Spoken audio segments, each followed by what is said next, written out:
Fundação Roberto Marinho apresenta Globo Ciência. O compromisso com o ser humano é mais amplo que qualquer outro. É muito mais amplo que o compromisso com os valores de minha própria cultura, que os compromissos de classe ou políticos. Essa frase é do mais influente economista brasileiro do século XX. Ele dedicou todo o seu tempo a estudar métodos para promover o crescimento econômico e a distribuição de renda em países subdesenvolvidos e em desenvolvimento. Na série do Globo Ciência dedicada a grandes cientistas brasileiros, você vai conhecer hoje a vida e a obra de Celso Furtado.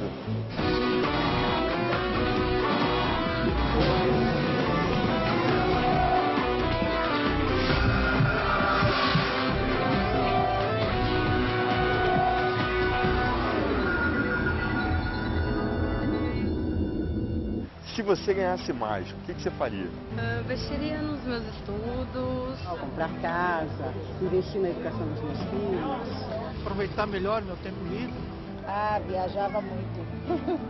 Eu ia ter um carrinho bom para me andar, eu ia ter uma bela casinha. Eu guardaria um dinheiro a mais, porque eu não tenho casa própria ainda, para tentar comprar uma casa. Eu investiria em mais estudo, em me aperfeiçoar mais em alguma área. Faculdade, formação, para sempre estar ganhando mais. Ele formou-se em Direito na antiga Universidade do Brasil, atual Universidade Federal do Rio de Janeiro, fez doutorado em Economia na Universidade de Sorbonne, em Paris, e pós-doutorado na Universidade de Cambridge, na Inglaterra. Foi professor das duas instituições e também lecionou nas universidades de Yale, Harvard e Columbia, nos Estados Unidos. Ele concentrou-se em decifrar o Brasil, como ele mesmo dizia, entender onde estavam os erros. Ele via na raiz do problema brasileiro um enorme atraso social, um modelo econômico herdado do período colonial, baseado na escravidão e na má distribuição de terras.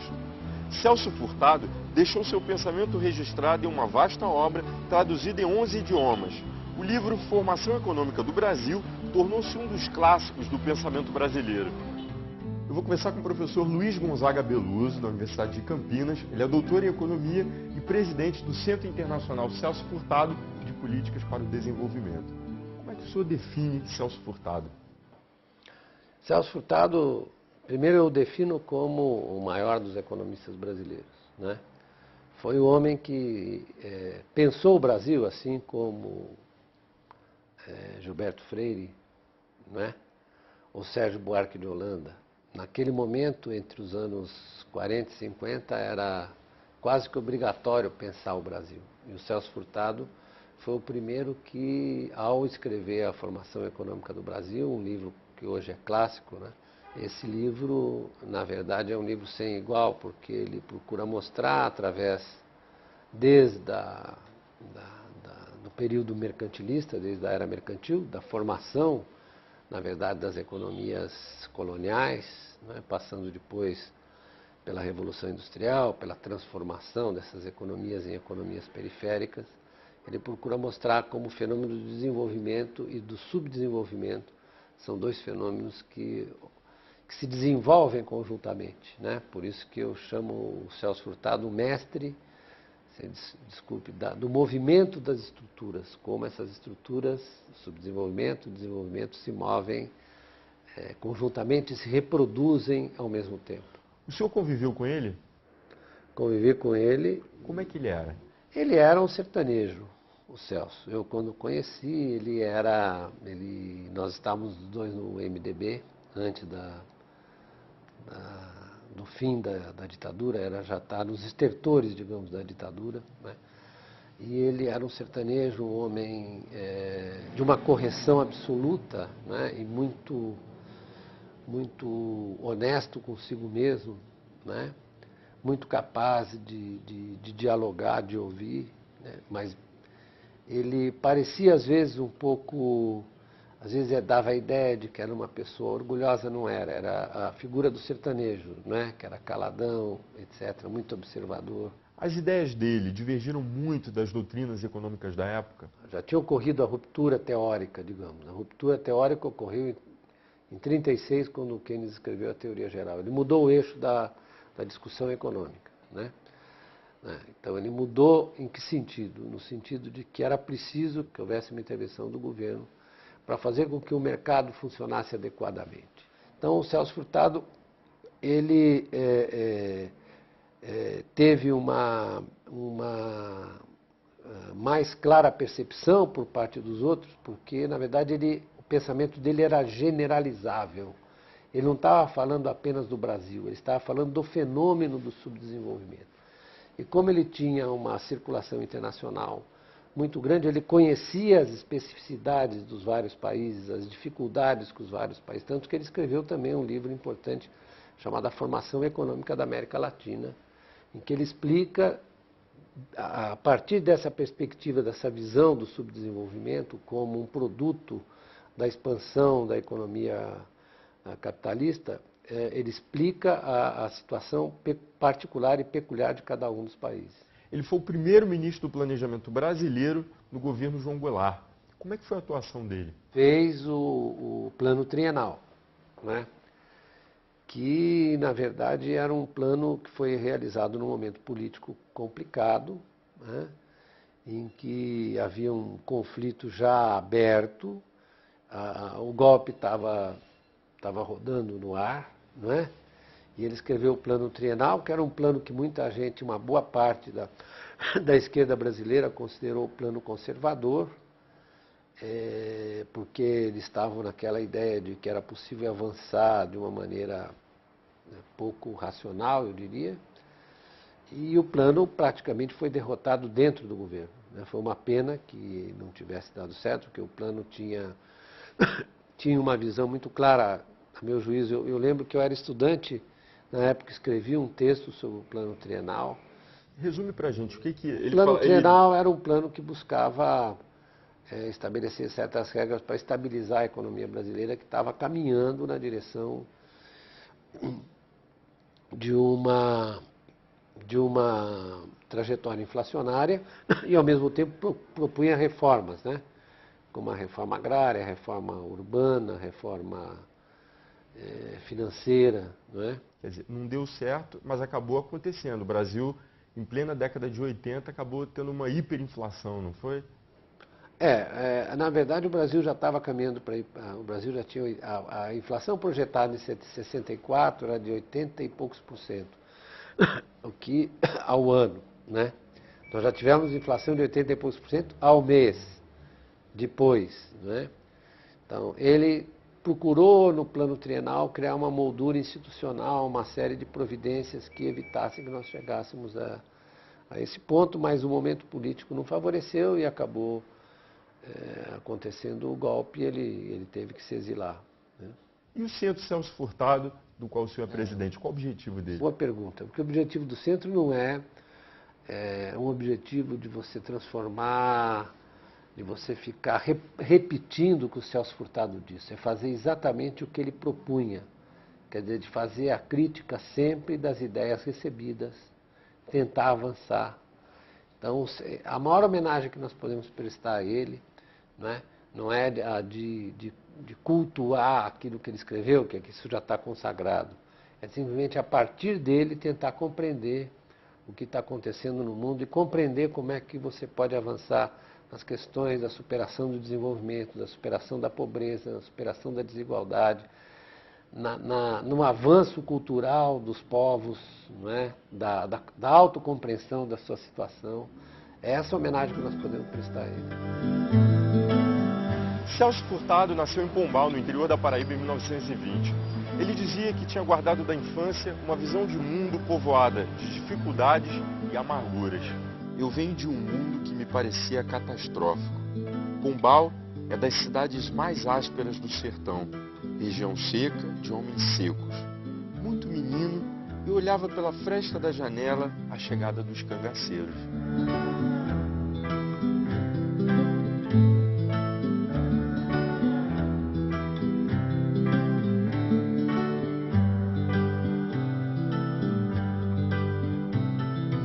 Começar com a jornalista Rosa Freire da Aguiar Furtado. Vocês se casaram em 1979. Como é que vocês se conheceram?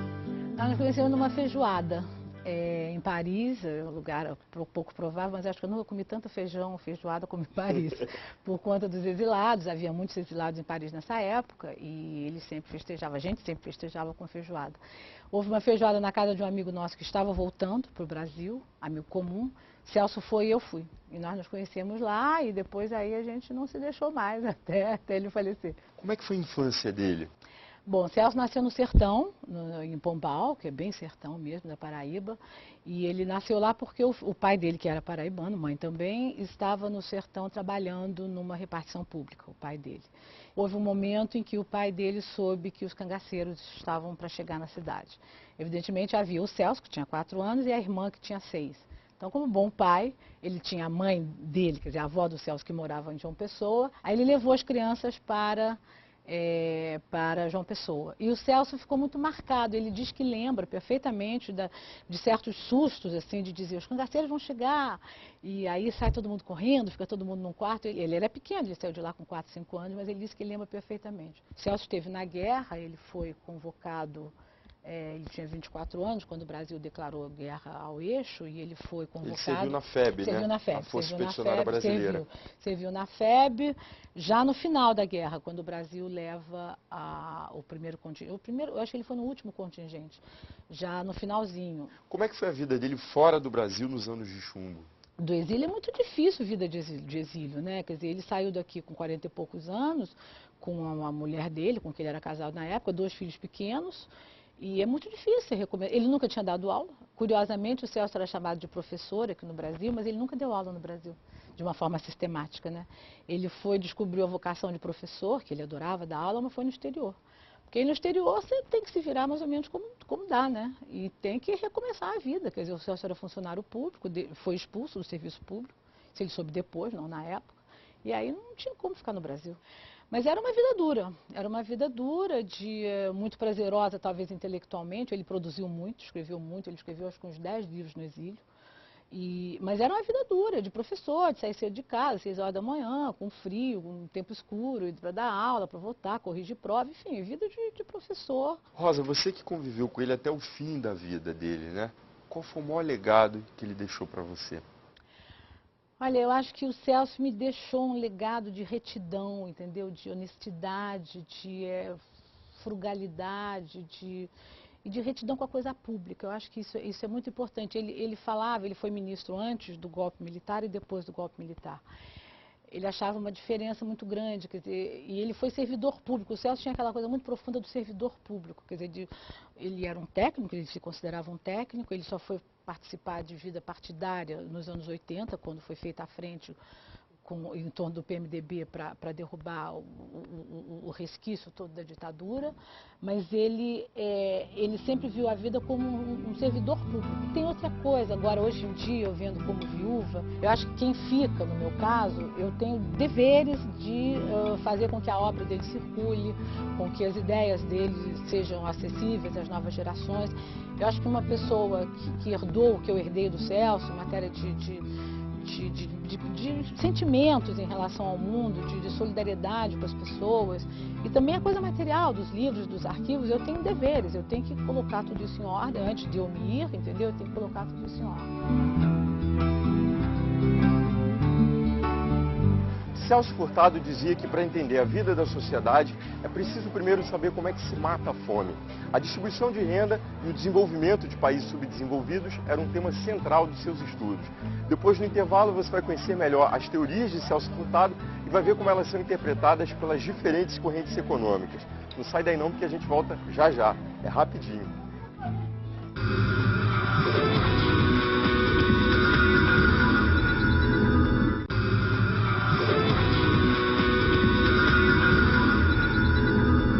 O capitalismo subdesenvolvido não é um capitalismo menos desenvolvido que o dos países ricos. É um sistema de outro tipo que não conduz ao bem-estar social, mas à concentração da renda.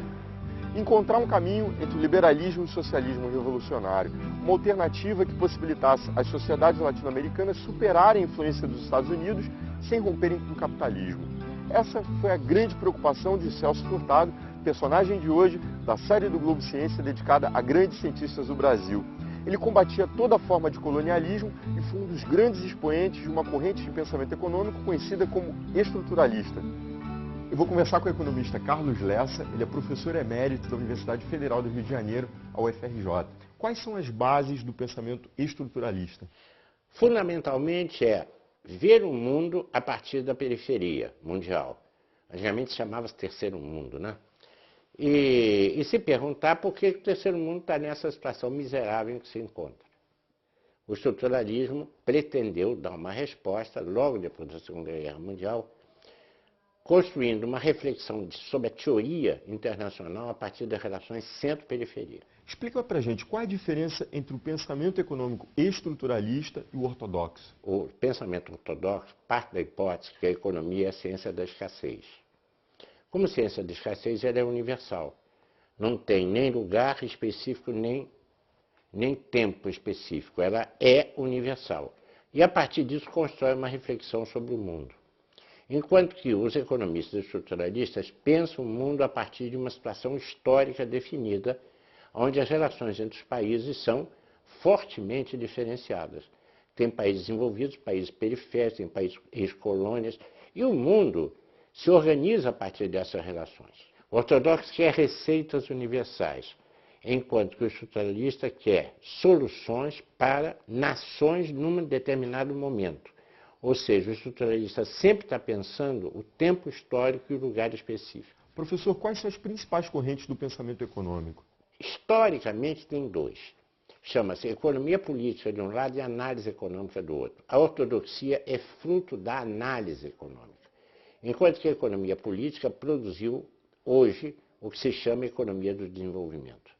A CEPAL, Comissão Econômica para a América Latina, produziu um pensamento que a gente pode chamar de pensamento cepalino. Resume para a gente. Logo após a Segunda Guerra Mundial, a CEPAL aplicou a visão da economia política à periferia latino-americana. Foi o primeiro grupo de economistas bem treinados e bem formados que pensaram o mundo a partir da América Latina e pensaram relações da América Latina com o mundo, basicamente pelo comércio exterior, e construíram toda uma teoria dizendo o seguinte: se a América Latina não se industrializar, vai ser impossível superar o atraso da América Latina em relação ao primeiro mundo. Este pensamento foi adotado pelo Brasil. O Brasil foi um país muito bem sucedido em industrialização. Em 1930, o Brasil era um cafezal, em 1980, o Brasil era a 8ª economia industrial do mundo. Só que teve como sequela um período complicado, inflacionário, com inflação alta esta, veja bem, que foi em grande parte resultado dos erros que o governo militar produziu no país. Qual é o papel do Estado na economia? O primeiro mundo, com essa crise, viu que o Estado é fundamental. Quer dizer, quando os bancos começaram a quebrar, o que é que a Europa fez? Começou a estatizar os bancos. O que é que o presidente americano fez? Entrou com um programa de ajuda absolutamente colossal para evitar o quê? Que a economia desaparecesse. No primeiro mundo, não é projeto nacional, o Estado é necessário para defender a economia. No terceiro mundo, na periferia mundial, o Estado é necessário para cobrir o atraso e a diferença que existe em relação ao centro. O senhor é estruturalista. Quais são as vantagens e desvantagens do pensamento estruturalista e quais as vantagens e desvantagens do ortodoxo? Eu uso os dois. O pensamento ortodoxo me permite analisar o presente. O pensamento estruturalista me permite pensar o presente articulado para o futuro. Sintetizando para você. Qual foi a grande contribuição de Celso Furtado à ciência? Celso Furtado foi o economista que combinou de maneira extremamente, vamos dizer, criativa, uma visão de análise econômica, análise macroeconômica de Keynes, com as visões de centro-periferia.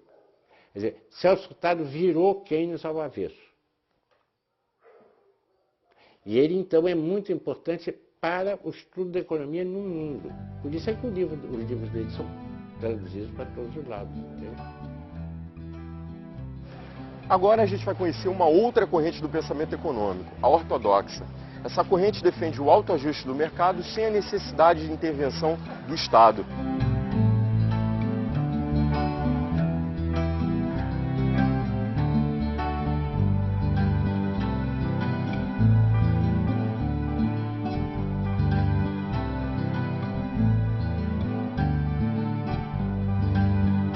conversar com o ex-ministro da Fazenda, Maílson da Nóbrega. O professor Celso Furtado dizia que se deixássemos o mundo entregue sem limitações às forças do mercado, veríamos se agigantarem concentrações econômicas que poderiam pôr em risco a existência do Estado, a democracia representativa e a legitimidade do poder público. O mundo, nesse caso, se tornaria feroz porque seria administrado por gerentes, tendo como sistema de valores a máquina de calcular. Eu queria que você comentasse essa afirmativa dele. Olha, essa afirmativa é correta, mas não é o que acontece no mundo real. Se esse mundo fosse o descrito pelo professor Celso Furtado, na verdade nós voltaríamos às trevas.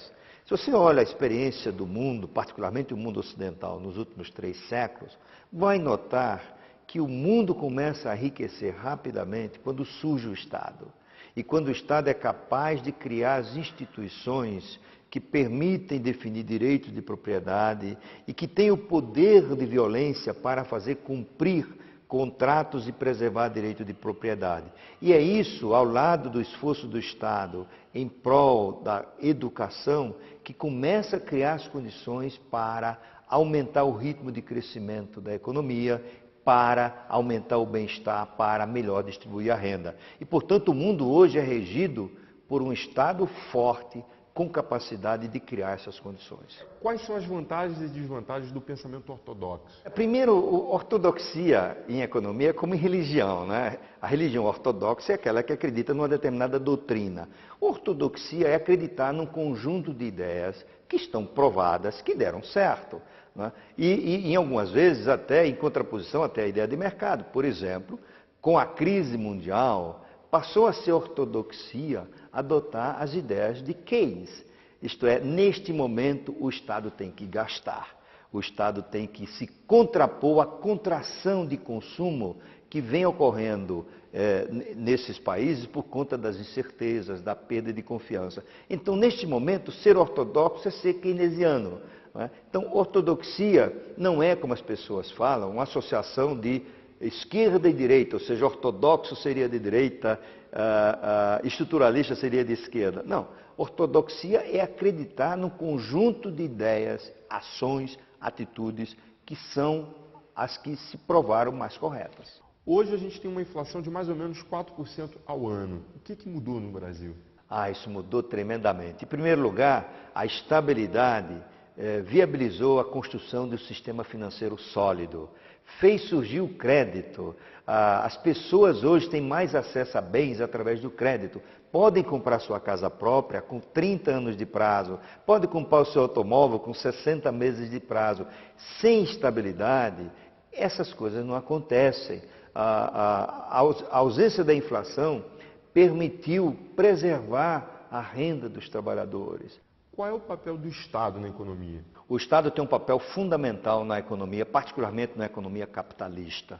O Estado cumpre gerar o ambiente de negócios através de instituições que garantam o direito de propriedade, o respeito aos contratos, a educação de qualidade, o combate ao monopólio, o combate ao oligopólio e a criação dos incentivos para o investimento em infraestrutura, que melhore a logística do transporte, que melhore, digamos, o acesso das empresas e dos indivíduos, das famílias, à educação de qualidade, a bons aeroportos, a boas estradas e assim por diante. Como é que os pesquisadores da economia podem contribuir para o desenvolvimento da ciência? Eles podem contribuir com sua pesquisa, a descoberta de novos fenômenos. Por exemplo, um economista que recebeu o Prêmio Nobel de Economia recentemente, ele descobriu o fenômeno da assimetria de informações. Isto é, para você dar o exemplo com um banco tende a saber menos de um indivíduo do que este próprio indivíduo. Se por alguma mudança institucional, este banco puder saber do indivíduo tanto quanto o indivíduo sabe, esse banco pode emprestar mais e a juros mais baixos, porque o risco é menor. E com isso amplia o acesso desse indivíduo ao crédito e ao bem-estar. Quer dizer, sabendo melhor sobre o indivíduo, ele vai saber quem é um bom pagador e quem é um mau pagador. Isso mesmo. A relação vai ficar mais próxima. Isso mesmo. E, portanto, a taxa de juros pode ser menor, porque o risco é menor. Qual foi a grande contribuição de Celso Furtado para as ciências econômicas? Eu acho que, acima de tudo, foi usar a história para entender a economia, buscar as explicações para o subdesenvolvimento da América Latina.